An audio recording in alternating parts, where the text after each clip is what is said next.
திமுக அரசின் நிர்வாக சீர்கேட்டால் தமிழகம் 8 லட்சம் கோடி ரூபாய் அளவிற்கு கடனில் தத்தளிப்பதாக மாநில பாஜக தலைவர் நைனா நாகேந்திரன் குற்றம் சாட்டியுள்ளார். வேலூரில் பாஜக சார்பில் தமிழகம் தலை நிமிர தமிழனின் பயணம் பொதுக்கூட்டம் நடைபெற்றது. அப்போது பேசிய நைனா நாகேந்திரன், திருப்பரங்குன்ற மலை உச்சியில் உள்ள தீபத்தூணில் தீபம் ஏற்ற ஒருவர் கூட எதிர்ப்பு தெரிவிக்கவில்லை எனவும், நீதிக்கு தலை வணங்காத திமுக ஆட்சியை வரும் தேர்தலில் அகற்ற வேண்டும் எனவும் தெரிவித்தார்.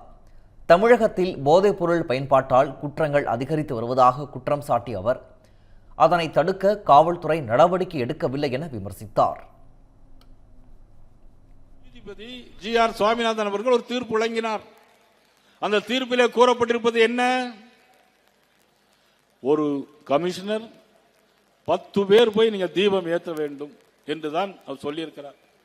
அந்த தீபத்தை அன்றைக்கு போய் 10 பேர் ஏற்றி வந்திருந்தால் ஒரு பிரச்சனையும் இருந்திருக்காது. நாங்களும் கைதாகி இருக்க மாட்டோம்.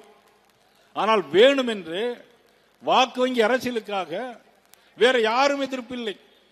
திருப்பரங்குன்றத்திலே நீதிபதி தீர்ப்பை ஏற்று தீபம் ஏற்றுவதற்கு யாரும் எதிர்ப்பில்லை. ஒரு மனிதர் கூட எதிர்ப்பில்லை.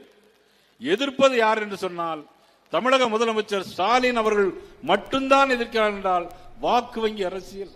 13 years of trust, a revolution of gratitude, 100% assured appreciation. With gratitude, G Square oda 13th year anniversary offer plot villa apartment எது புக் பண்ணாலும் 25 வருஷத்துக்கு பவர் இருக்கும். ஆனா EB bill இருக்காது. Up to 5 kilowatt solar panels with no additional cost ஓட கிடைக்கும். Zero EB revolution. To book, call 8939710009.